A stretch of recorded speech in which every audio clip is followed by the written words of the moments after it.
Alors racontez-moi l'histoire de ce bourdon qui est ici devant vous. Qu'est-ce que c'est l'histoire de ce bourdon? Alors ça, c'est un spécimen que j'ai collecté à Veuil-et-Gigé en 2014, suite à une prospection classique. Bon, cette espèce, enfin, cet insecte m'a paru un peu surprenant à premier abord, parce que j'avais jamais vraiment vu ça. Donc je l'ai mis en collection et voilà, et je l'ai mis à déterminer sur un site de spécialistes. Bon, et pendant 7 ans, il ne s'est rien vraiment passé. Personne n'était d'accord pour savoir ce que c'était. Et il y a quelques semaines, j'ai reçu un mail d'un spécialiste qui est Pierre Rasmont de l'Université de Belgique, qui est spécialiste des bourdons et des abeilles d'Europe, qui m'a envoyé un mail en me disant que c'était une espèce qui n'avait pas été observée depuis plus de 10 ans en France.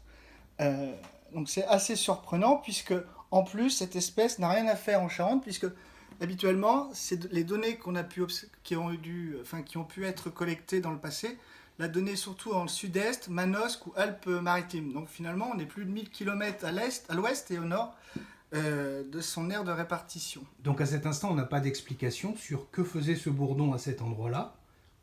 C'est un constat qu'il est là alors qu'on croyait que cette espèce était éteinte, c'est ça? Alors voilà, il y a plusieurs possibilités. Soit il n'avait jamais été observé dans le coin parce que personne n'a jamais vraiment prospecté.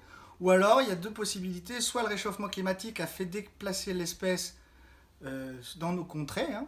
Ou alors il y a un autre effet, c'est la continentalisation. C'est-à-dire que des espèces qu'on retrouve plus au milieu du continent, parce que nous on est plutôt à l'ouest de l'Europe, donc on a un continent un peu océanique. Finalement, les conditions climatiques changeant, ces espèces se sont